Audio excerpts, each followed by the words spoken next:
Hey guys, it's Shannon from ThatDIYCouple, and today I'm going to be giving you a little update about my pregnancy, answering some questions from you.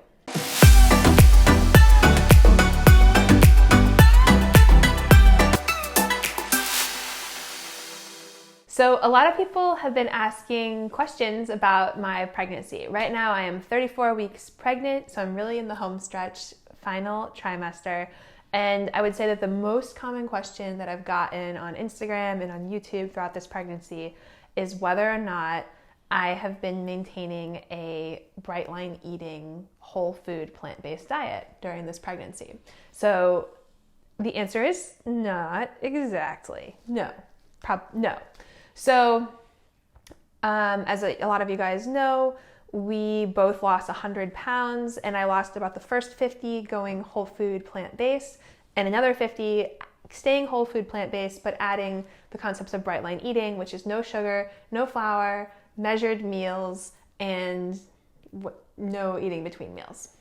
And I felt amazing. I think it helped me get pregnant. And so a lot of you were wanting to know whether or not I had kept that up during pregnancy. I should also point out that we were essentially vegan before we got pregnant. Right. So we were not eating any animal products at all. I think we started to eat maybe some eggs. Yeah, I started to eat eggs and cheese right before I got pregnant because I wanted to gain a little bit of weight right before I started trying, because I had read that the body is more amenable to getting pregnant when it feels like it's an environment of abundance, and when it feels like it's not in a sort of diet and famine type mode. So during the first trimester, I started having cravings for meat. Before the pregnancy test was revealed that we were pregnant, but when I was pregnant, middle of August, right? But when I was pregnant, but it wasn't yet showing up. John was very skeptical, and I was very sure that I was pregnant. And we went to a movie that got out around midnight, and I typically don't eat that late at night. But I turned to John and I was like, "I need some eggs right now." And we pulled into the diner, and he said, "I think you're pregnant," because it was kind of a clear indication. It was something I wanted more protein. And then I started eating, eggs and cheese and stuff like that. And I was eating primarily whole food plant-based with eggs and cheese. And then in the middle of the first trimester, I had a craving for a gyro sandwich. Some people call them gyros, like the Greek sandwich with lamb, at like 11 a.m. And I walked across the street to a Greek place, and I ate probably a quarter of a gyro sandwich. I couldn't really finish it, and it didn't taste that good to me because it had been years since I'd had anything like that. But I really strongly craved it, and then it wasn't very satisfying when I had it. But I thought, okay, I probably need to up my protein. So I started eating more eggs, more cheese. And then like a week later, we went to lunch with friends, and a girl she had ordered a Reuben sandwich, which is corn pastrami, or corned beef. And it was a corn pastrami Reuben sandwich. And she'd eaten half of it, and she asked, "Does anybody want the other half?" And I looked at that Reuben, and I was like, "I do." My whole body was like, "I want that Reuben right now." And I ate it, and it was delicious. And then the next day I had another Reuben sandwich. And it was just like this overwhelming urge to eat more meat. So I realized my body was probably craving protein because it needed it. And I listened to my body, and I started incorporating like fish into my diet in the first trimester. Also the first trimester. Yeah. And then I stopped craving it, and that went away, and I basically stopped eating fish. I think I had a little bit of shrimp during the second trimester. And during the second trimester, also during the first trimester, I had a really hard time with food aversions. So I had been eating these huge salads up to for the years preceding my pregnancy, and I just couldn't keep them down. I couldn't get myself to eat them. And then when I ate them, I threw them up. So I started trying to have like smoothies, which I typically don't have, to try to get some greens. I would put kale and, strawberries and some stuff like that to try to get some veggies in my diet. But I did have nausea and food aversions during the first trimester. And sometimes the only thing I could keep down was bread. So I did start eating bread during this pregnancy, and I have eaten bread throughout this pregnancy, which is not a bright line eating thing, and which I was actually very surprised that I didn't have any sort of addictive pull towards. So if you follow Bright Line Eating, you know that there's a food freedom quiz that you can take that shows where you fall on that bell curve of addiction for food. And I am a 9 out of 10, so I have a very addictive relationship with certain foods. And for whatever reason, during this pregnancy, I have been able to eat bread without having any sort of really addictive response, which is interesting because John is a 3 or a 2 on the scale. It doesn't have a very addictive response. And we were joking that maybe the baby is kind of taking the reins and has more of John's, right. She's telling me what to eat.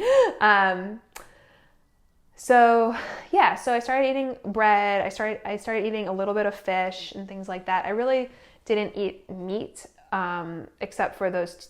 I had the 2 Reubens and a little bit of a gyro sandwich. I didn't crave it.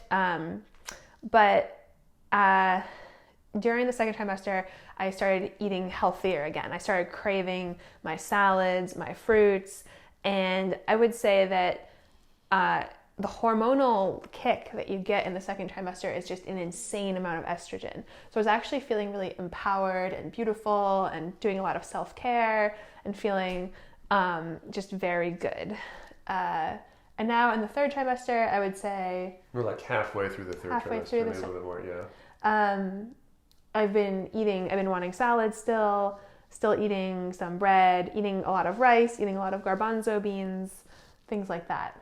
I think, right after, I've been sort of eating with Shannon, and I've been on my own kind of journey during the pregnancy, trying to gain some muscle mass and exercising a lot more.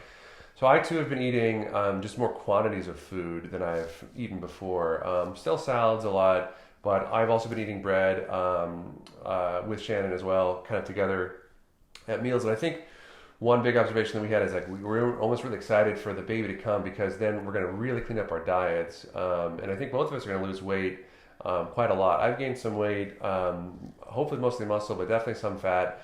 And I talked about this in another video about my 100-day workout challenge, but I'm super excited to lose the fat that I have done. And the way that I'm going to do that is by sticking being a lot more strict to my Bright Line Eating diet, which I was doing before we got pregnant. And I think you're the same way. I'm really excited. I kind of want to go back to being raw vegan for a little while because I just felt so amazing during the time that I was doing that. And I find it's a lot easier to do during the summer. The baby's due in May, so I think I could be raw vegan for a couple of months and Bright Line Eating, no sugar, no flour, time meals. And I think that's going to be a great way to sort of kickstart my It'll be great because post-baby diet.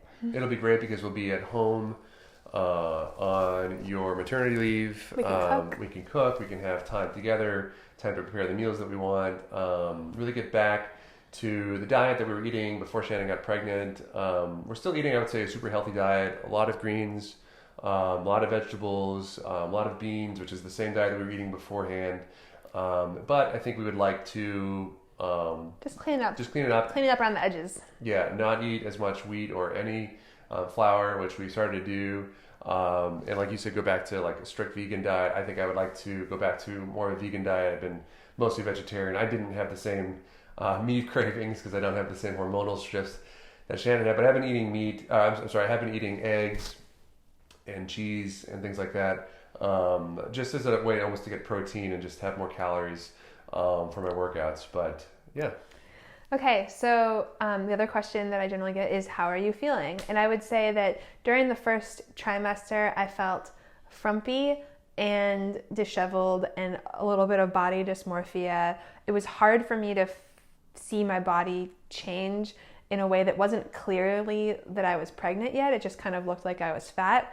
And it was tough. And then during the second trimester, I was also sort of nauseous and stuff like that. During the second trimester, I got that crazy upswing of estrogen, and I just started feeling amazing. I was feeling like beautiful and sexy and like quite horny, which was a little unexpected because it's like, well, we already did the thing to like do the thing. So I don't know why nature was sending me those signals, but people say it's a thing.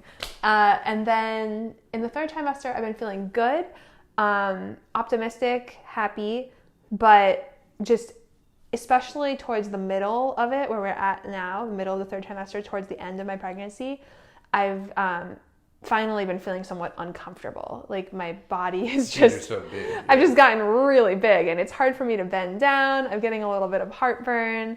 It's hard for me to I kind of lose my breath when I try to do stuff. So slightly physically uncomfortable, but still I would say this pregnancy has been pretty much a dream. Another question we've gotten is about how we want to give birth. We're going to a hospital or whatever else. We talked about this in a video where we discussed being pregnant during the pandemic outbreak that's happening right now, but we have some pretty distinct thoughts about that. Maybe we can touch on it a little bit and then do a whole video about natural birth later. But I'm a very hippy-dippy person at heart, and I want to have a very natural, unmedicated, unmedical intervention, unassisted birth. I want to be calm. I want to be relaxed. I want to be with John and some supportive female figures in the form of my midwife and my doula. And I really just want to let my body do its thing.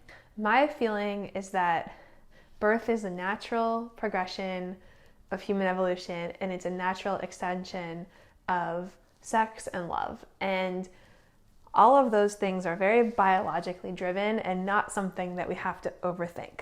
So I don't consider birth to be an illness or a sickness requiring tons of medical intervention. I think that should be there in the case there are complications. But in the case that there's a normal, natural, healthy pregnancy, I think we should just let the female body do what it was meant to do.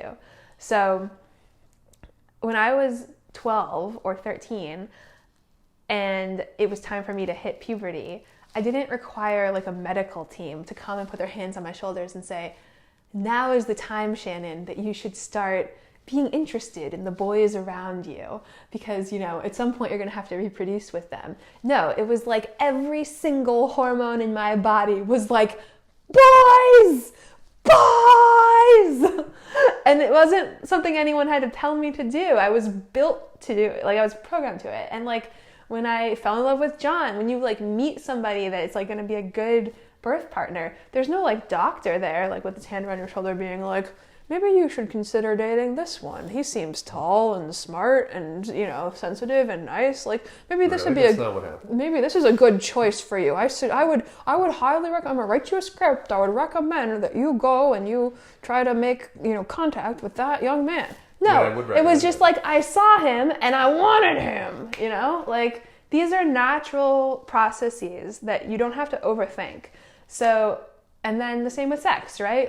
Everybody loves sex. It's just, you're built, you're hardwired to love it. So, and pregnancy is the end result of all of that. So I don't want some, I guess birth is the very end result. Yeah. I don't need 1,000 people in the room, yelling at me to push. My body will tell me to push, and then I'll push, and then it'll be beautiful. So we're trying to do the most natural, holistic birth that we can do. I think that will be a little bit impacted by what's going on in the world right now, and you can watch our other video about being pregnant at this time on our channel. But we are, whatever happens, the baby's going to come. I think we're really enthusiastic and feel strongly that she's going to be healthy and happy, and everything's going to go really well with the actual birth. So whatever happens, it'll happen at this point. But we probably want to take you a little bit closer in as we get closer to the birth. We're going to film the birth, hopefully in some way. I don't know who will be there, but it will be in some way filmed for us to remember. And we'll share it with you guys. Get ready to see my boobs. We'll share it with you guys in one way or another. But yeah. Probably not. We'll probably pixel them out. We'll see. You probably won't see Shannon's breasts. That probably won't exactly happen. You might get a little peek.